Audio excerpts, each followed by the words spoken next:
A Plague Tale Innocence game review. Hello beautiful people, in this video, we will talk about a Plague Tale Innocence game review. A Plague Tale Innocence is a Sony game without a Sony budget.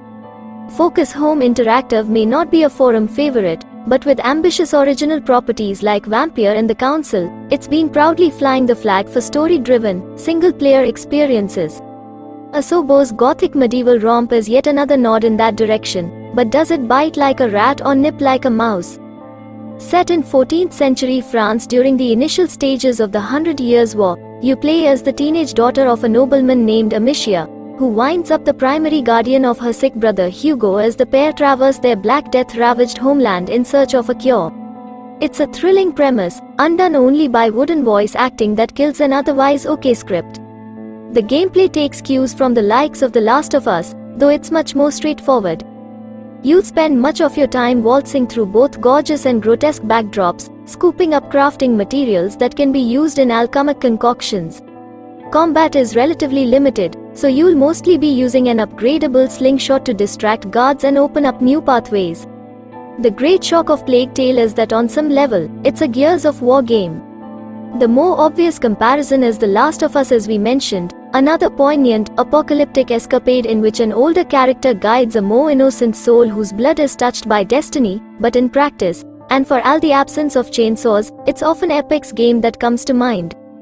It's there in the turnkey handling, with characters swiveling ponderously as though secretly many times their own size. It's there in the sense of a historical backdrop. The Sarah of Gears is a pastiche of familiar architectural traditions, being softly consumed by the supernatural. The darkness alive with eyeshine, the twisted, bonny black rot the rats leave behind them, the alchemical motifs that gradually become the plot's crucible. But above all, it's a question of framing. As in Gears, you spend most chapters wending your way towards some distant landmark, a brooding structure such as a windmill that is teed up for you with a context-sensitive look command, then tugged into and out of view by the intervening geography. It lends each stage of Amicia and Hugo's journey a powerful inexorability, for all the trial and error process of bamboozling soldiers, as though you were being drawn through its world by gravity towards a procession of massive objects. It's worth giving into the pull. Just don't forget to look for the flowers. By the way, we are gathering gamers and gaming lovers like you in our YouTube channel RAYAROZEN, so it would be nice if you join our gaming community by subscribing our YouTube channel.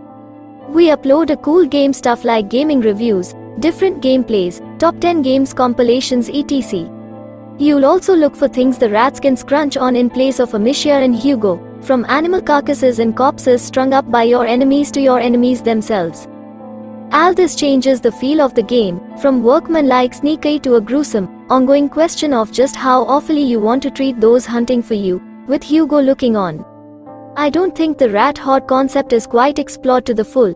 In the last third, there's a definite sense that the scenario designers have run out of steam, but there are some opulent environment puzzles to chew on, particularly once Amicia and Hugo team up with other characters who have a certain degree of autonomy.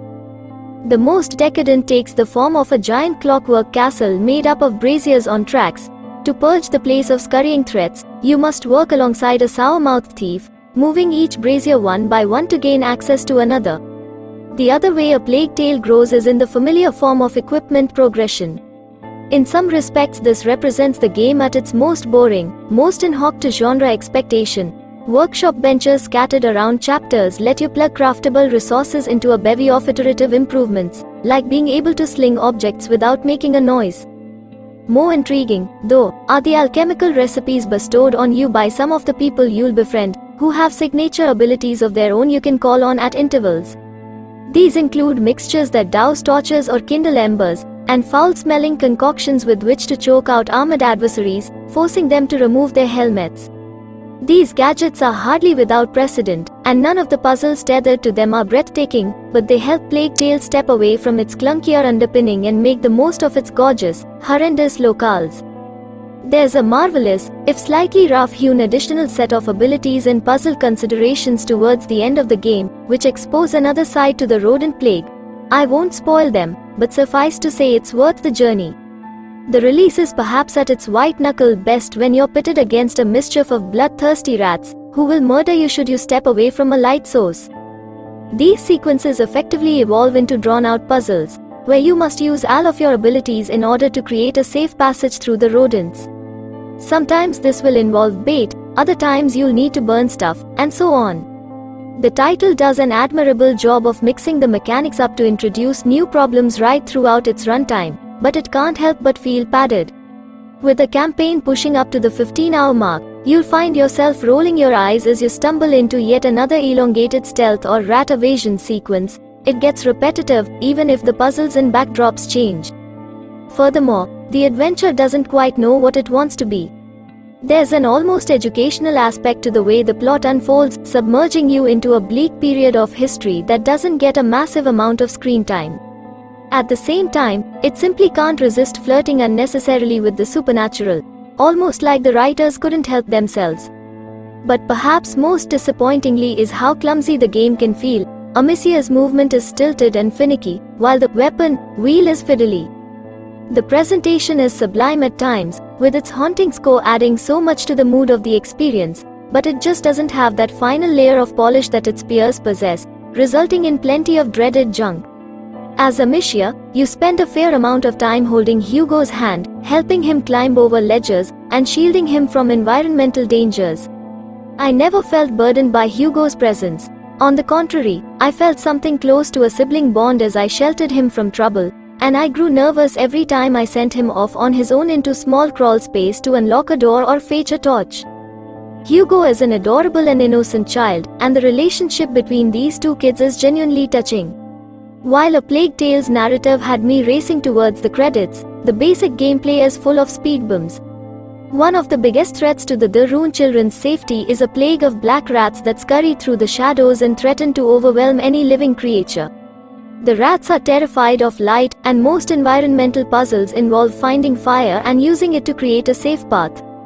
A simplified crafting system allows you to create consumables such as explosives or rat bait, and I liked being able to control fire, but I rarely felt a need to scour the environment for crafting materials, because you often find the necessary components only a few feet from every puzzle.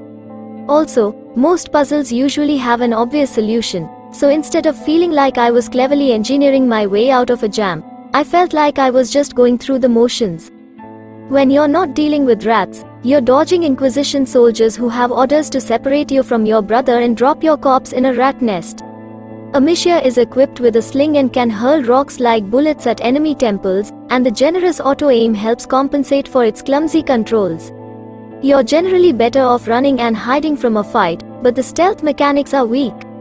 While I never grew tired of extinguishing an enemy's torch and watching the rats swarm them, most stealth sequences tested my patience more than my wits. Enemies have basic patrol routes and the environments are so small that you often only have one route to your destination. As a result, throwing rocks to distract enemies has all the tension and pacing of hitting the button at a crosswalk. Where the PS5 version excels further is its use of the DualSense controller, especially when you're on the run. Holding R2 sends Amicia into a sprint, and the trigger replicates the action by gently applying pressure in turn with her footsteps. A subtle but effective use that heightens chase sequences. Haptic feedback joins the party whenever the sling is needed, simulating the motion of rope swings just before the rock it holds is unleashed onto a member of the Inquisition. Without going overboard, the game is elevated with clever uses we hope future titles take notice of. Gameplay is unchanged, retaining the linear nature that guides you through a crafted campaign full of surprises and standout sequences. The English army of 1348 and rodent infantry burrowing underground create environmental puzzles with inventive solutions, while combat is almost always a life or death situation. Miss your shot and doom is likely right around the corner. But so too is one of the most underrated experiences of the past few years.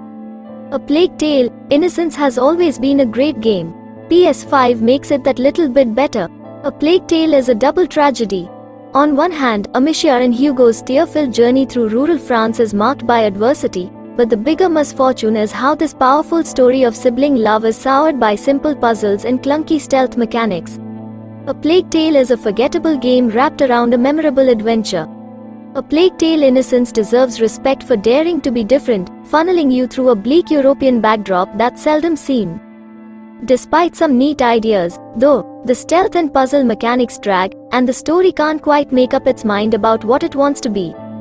Furthermore, while the presentation is spectacular, the project lacks polish in key areas and overstays its welcome at times. So, that's it for this video. Hope you enjoyed it. If you do like our video, make sure to like, subscribe and hit the bell icon so you never miss an update.